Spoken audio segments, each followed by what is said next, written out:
Bonjour à tous, j'espère que vous allez bien. Je vous retrouve aujourd'hui pour ma vidéo lecture du mois de novembre. Donc ce mois-ci, j'ai lu 6 ouvrages. Encore une fois, ça va comprendre de tout. Des romans, de l'ésotérisme, un graphique et j'ai un livre de développement personnel que j'ai lu en numérique. C'est parti!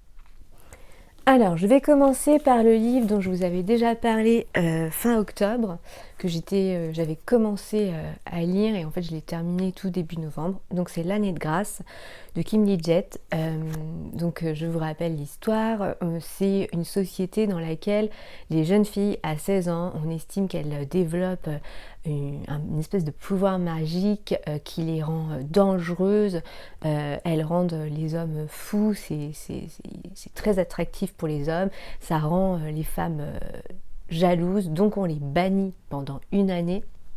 On ne sait pas trop ce qui leur arrive, elles sont dans une forêt et toutes ne reviennent pas vivantes ou en un seul morceau de cette année et en plus on n'a pas le droit d'en parler, c'est tabou, on ne sait pas ce qui s'y passe. Toute la société est organisée autour de cette année de grâce et on va suivre l'une d'entre elles qui se pose beaucoup de questions.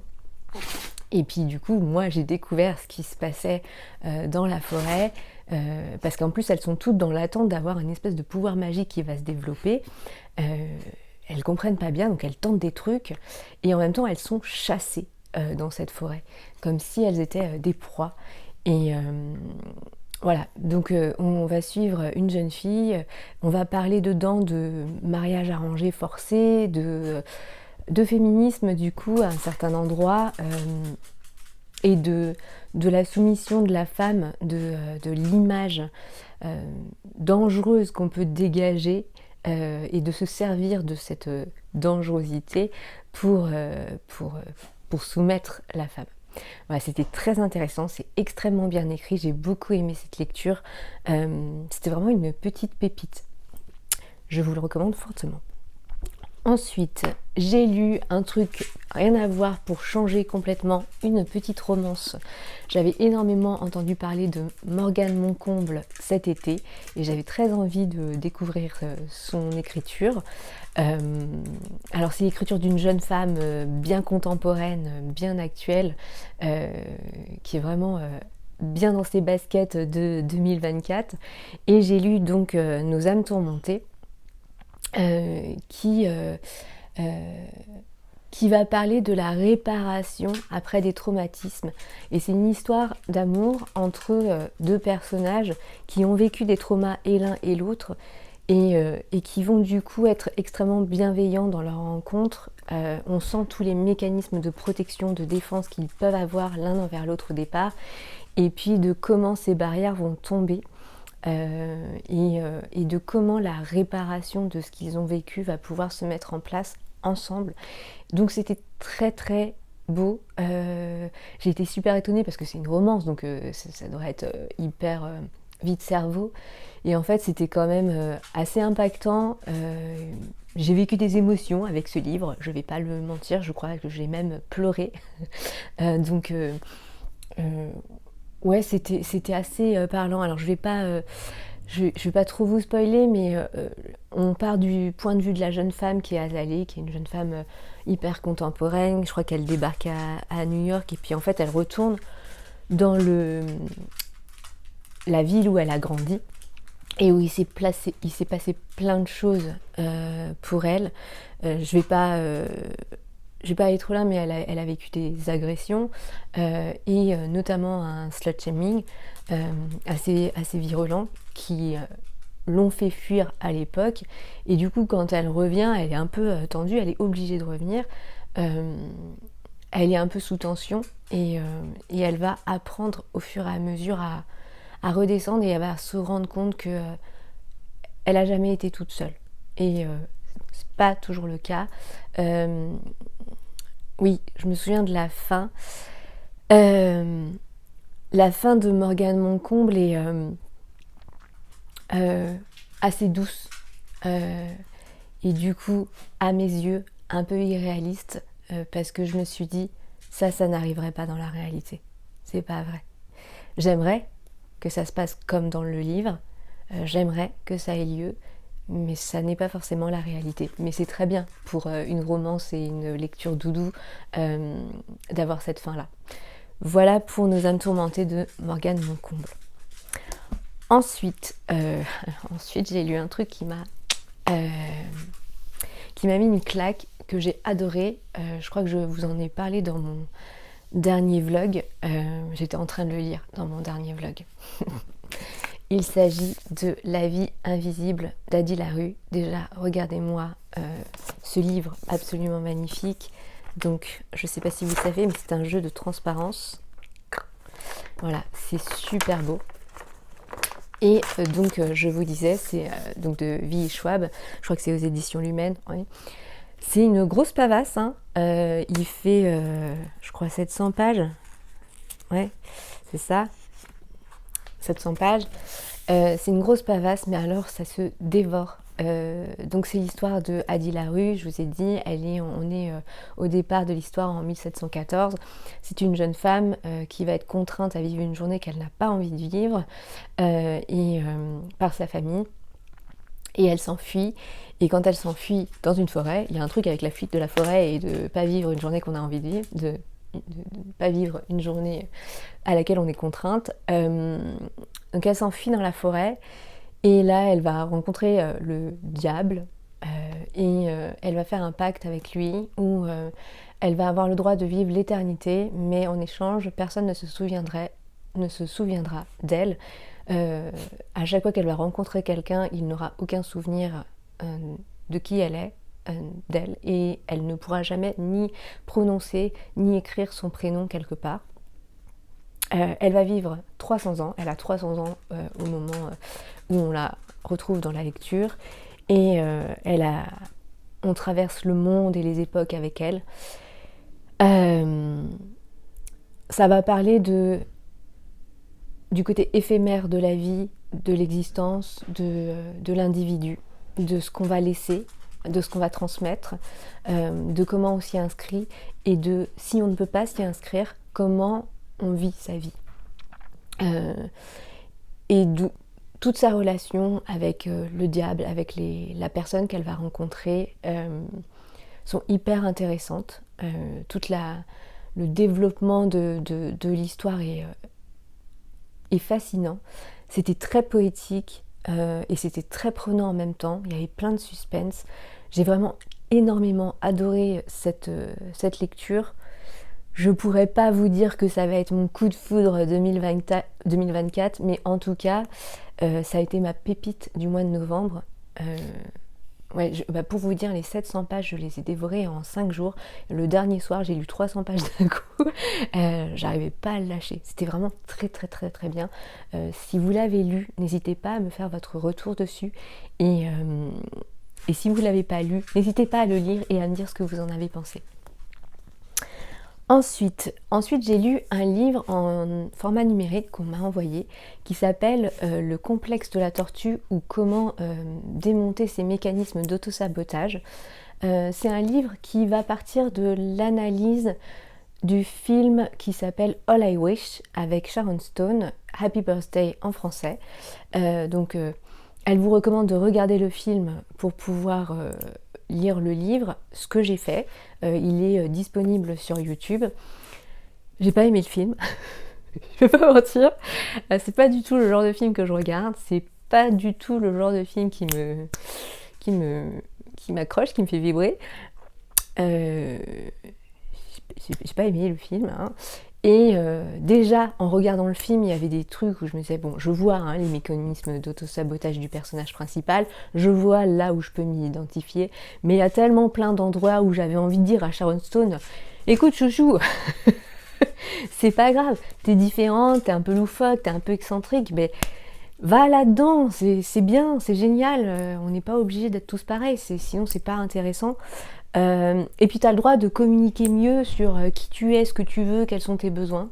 Maintenant, j'entends bien que quand on a un problème d'estime de soi, et que on a tout le temps l'impression de ne pas être assez, et ben c'est difficile de communiquer sur ses besoins, je le comprends. Mais il y a quand même pas mal de moments dans le film où j'avais envie de la prendre. Voilà, et je trouvais qu'elle se victimisait un peu dans ce tout va mal pour moi. Et là-dessus, moi, je me reconnais pas forcément. Mais bon. Donc, l'analyse de ce film permet l'écriture de ce livre et de démontrer comment on fait pour s'auto-saboter, d'où ça vient et qu'est-ce qu'on fait. Je fais partie des gens qui pensent que quel que soit votre conditionnement familial, il y a toujours la possibilité et le choix de ne pas s'ancrer dedans, en fait, d'en sortir. Donc voilà, j'ai trouvé que certaines possibilités étaient direction du livre étaient un peu faciles. Par exemple, donc dans le film et dans le livre, on va beaucoup taper sur la maman de Sharon Stone, du personnage principal, qui certes est très très... elle n'est pas très très douée dans ce qu'elle va transmettre à sa fille, mais en fait, en même temps, ce sont ses codes, c'est son fonctionnement, c'est comme ça qu'elle a appris à avancer dans la vie. Donc elle essaye de transmettre ce qu'elle pense être bien, elle, pour sa fille. Et ça reste de l'amour, même si c'est mal aimé, c'est quand même aimé. Donc c'est pas que c'est pas grave, c'est qu'on peut s'en défaire et on peut prendre du recul par rapport au mécanisme de la maman et dire bon bah ok maman tu me renvoies ça, c'est pas très chouette ce que tu me renvoies, mais je comprends que c'est comme ça que toi tu as appris à fonctionner. Je comprends que ça c'est pour toi le modèle de réussite, moi ça me correspond pas, mais c'est pas grave, je vois dans ça que tu m'aimes et moi aussi je t'aime. Voilà, bon, bref, du coup je me suis dit, bon, on tape beaucoup sur la maman alors que quand même, ouais, elle est très maladroite, elle est pas parfaite, mais elle est pas si mauvaise que ça non plus, elle est pas, à mon sens, elle est pas maltraitante quoi. Enfin, et puis, y a une autre scène qui est analysée avec l'amoureux de Senna, donc le personnage principal, encore une fois, où on va beaucoup, dans le livre, taper sur la masculinité du personnage, de son amoureux, alors que je me dis, mais ça n'a rien à voir, c'est juste que là, Senna, elle communique pas bien sur quelles sont ses attentes et quels sont ses besoins dans sa relation. Voilà. Après, c'est quand même un livre qui m'a fait du bien, dans le sens où moi j'ai pensé pendant très longtemps dans mon activité freelance avoir travaillé sur mon estime de moi et mon syndrome de l'imposteur que tous les indépendants doivent avoir certainement, et encore plus tous les créatifs. Et je pensais vraiment que c'était derrière moi. Et en fait, quand on m'a envoyé ce livre, je me suis dit ah non, c'est pas si réglé que ça, c'est pas si fluide que ça, si facile que ça. Je suis encore toujours dans des mécanismes d'auto-sabotage et d'illégitimité. Ouais, je suis toujours dedans. Et je me trouve plein d'excuses dedans, c'est vrai. Du coup, ça m'a remise dans réapporte-toi du fait de croire toi, en ce que tu fais, en ce que tu donnes. Parce qu'effectivement, si toi t'y crois pas, les autres vont pas y croire. Et le plus difficile dans tout ça, c'est de croire en soi, d'affirmer, de s'affirmer, d'assumer ce qu'on donne, ce qu'on offre au monde, malgré tous les avis qu'on peut avoir autour de soi. Et de se rappeler que tous les avis qu'on peut avoir autour de soi sont les pensées et les croyances limitantes de l'autre. Et que c'est pas parce qu'ils les ont qu'on est obligé de se les appliquer à soi-même. Mais c'est pas toujours facile parce que y a plein de moments où dans la vie on est chahuté et où son estime de soi elle est instable. Donc voilà, est-ce que c'est un livre que je recommanderais ? En fait je vous le recommanderais, j'aimerais bien que vous le lisiez pour pareil avoir d'autres avis que le mien. Parce que j'ai eu d'autres avis que le mien où les gens étaient vraiment s'identifiaient beaucoup à ce qu'ils lisaient et à ce qu'ils avaient vu dans le film, et où du coup ça les avait vraiment nourris. Moi aussi à certains endroits, surtout professionnellement, pas tant que ça personnellement. Pourtant, je fais partie des personnes qui pensent réellement, qui ressentent réellement le je crains de ne pas être assez à tous les endroits de ma vie. Et il y a plein d'endroits en plus où je vais avoir la culpabilité de ne pas être assez. Voilà, bon, moi, ça, c'est c'est nos mécanismes. Mais pourtant, dans le livre, de le voir comme ça en projection et dans le film, je me suis pas du tout identifiée à ça. Vous voyez, parce que je sais que moi, en tout cas dans ma rationalité, j'ai la possibilité de prendre du recul par rapport à ce qu'on va me renvoyer et de me dire ok, mais ça c'est ton avis, c'est ton vécu, ton expérience, ça n'est pas forcément la mienne. Voilà. Donc en fait, je le recommanderais si vous êtes en démarrage de travail sur vous et surtout pour avoir d'autres avis que le mien, pour voir si c'est moi qui suis complètement à la ramasse et qui n'a rien compris au bouquin, ou s'il y a d'autres gens qui peuvent ressentir la même chose que moi. Mon chéri a entreaperçu le film à côté de moi. Déjà, il me disait mais qu'est-ce que tu regardes et pourquoi tu regardes? Et en plus, tu lâches pas. Hein. Non, je lui disais, je vais aller au bout parce que le bouquin que je vais lire se tape dessus. Et lui aussi, à plein d'endroits, se disait, ouais, c'est pas fou. Voilà. Pour le complexe de la tortue. Ensuite j'ai lu un tout petit livre ésotérique qui est écrit par Alexandra McCorvus, Chaudron et compagnie sur les réseaux, que j'aime beaucoup, et qui est sur l'aromathérapie magique. Donc, comment utiliser les huiles essentielles dans votre pratique de sorcellerie. C'était génial. C'était génial parce qu'il y a des recettes, mais il n'y a pas que des recettes. Il y a vraiment tout un travail de documentation avant. Je vous montre un peu le sommaire. Sur les huiles essentielles, quand est-ce qu'elles étaient utilisées, dans quel sens, et quelles sont leurs propriétés magiques. Voilà, il y a comment bien choisir ces huiles, il y a toute une partie extrêmement documentée et enrichissante autour des huiles essentielles avant d'arriver à tout ce qui va être petites recettes magiques. Alors déjà le livre est très beau, vraiment. Et ça se lit extrêmement facilement, c'est très intéressant. Les recettes sont très simples, ça j'adore. Moi j'aime quand dans la magie c'est facile, c'est fluide, c'est instinctif presque et ça demande pas d'aller chercher de la bave de crapaud et 3 plumes de corbeau, je ne sais pas, et, enfin voilà. Et quand en plus le rituel est pas... demande pas une installation incroyable. Là pour moi la magie ça doit être comme un claquement de doigts quoi. Et voilà, et en fait dans les petites recettes en fait c'est comme si on créait son propre petit complexe d'huile essentielle pour une intention magique. Et c'est très très facile à réaliser et en plus c'est que des huiles essentielles que globalement vous allez avoir à la maison et en plus quand vous les avez pas, elle va vous donner des correspondances d'huiles essentielles où elle va classer les huiles en fonction de leurs propriétés.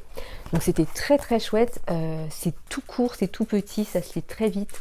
J'ai beaucoup aimé ce livre, bravo Alexandra, il est vraiment très chouette ton bouquin.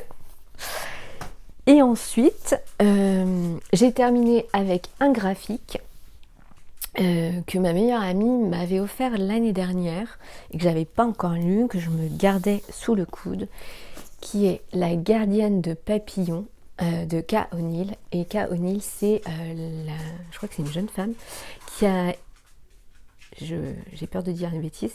C'est la personne qui a écrit Le Cercle du Dragonté, le Festival du Dragonté, tout le truc du Dragonté. Et ce sont des BD que j'ai à la maison et qu'on a lu avec ma fille. Alors là, on va suivre, on est dans une société où la nuit, les nuits sont très rudes, très froides, très difficiles. Et il y a un arbre, comment ça s'appelle ? L'arbre, je sais plus, mais c'est l'arbre qui va donner la fleur de nuit. Et cette fleur de nuit apporte aux villageois la possibilité d'adoucir leur nuit. Je suis désolée, j'ai Twister qui veut monter. Viens. Tu vas parler. Ouais, tu râles. Voilà. Ok. Donc, la fleur de nuit va apporter aux villageois la possibilité d'avoir des nuits plus douces et avec des papillons lune qui vont nourrir, qui vont permettre de nourrir cette fleur. Et du coup, Anya est une jeune fille qui va s'engager à être la gardienne des papillons de lune, pardon. Et en fait, c'est comme un dévouement pour son village. Elle va traverser les nuits, la rudesse, les difficultés, l'affaiblissement de l'arbre, et elle va être la garante de tout ça. Et c'est un travail qui n'est pas simple, mais elle s'y engage par amour pour les villageois et pour son village. Et elle va traverser, il y a toute une métaphore avec l'obscurité, la lumière, traverser ces obscurités. C'est très beau. Elle réalise aussi à quel point c'est pas simple d'être une petite lumière dans l'obscurité. Mais elle va t'accompagner, elle va être guidée. Ouais, c'est très beau. Les dessins sont... Moi, j'aime bien. C'est un peu particulier. Mais c'est entre... Je trouve que les dessins ont quelque chose d'un peu japonisant. Voilà. Et j'ai trouvé l'histoire vraiment très chouette. Je l'ai lu en très très peu de temps. Je crois qu'en 1 heure, c'était fait, quoi.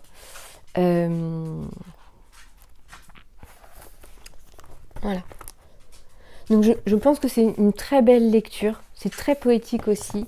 Voilà. Et si vous cherchez un cadeau pour, je dirais, un pré-ado ou un ado, qui est un peu hypersensible ou qui a besoin de magie et de poésie dans sa vie, je vous le recommande fortement. Voilà, et c'est tout pour mes lectures du mois de novembre. Là, bien sûr, j'ai démarré un nouveau livre, mais je vous en parlerai dans mes lectures du mois de décembre, qui est très très bien. Enfin, qui a bien démarré en tout cas. Je vous le dirai par la suite, j'en suis au tout début, donc j'ai lu 2 chapitres, je peux pas trop m'étendre. Voilà, je serais curieuse de savoir quelles sont vos lectures à vous ce mois-ci, qu'est-ce qui vous a nourri dans vos lectures sur ce mois de novembre. N'hésitez pas à me laisser un commentaire pour me le dire. J'espère que cette vidéo vous aura plu, vous aura intéressé et que voilà, ça vous aura apporté des recommandations pour nourrir vos prochaines lectures. N'hésitez pas à liker, à vous abonner, à commenter. Merci pour tous vos retours et votre soutien ces derniers temps. Je vous embrasse très fort et je vous dis à très vite pour la prochaine vidéo. Hey, to whoever may need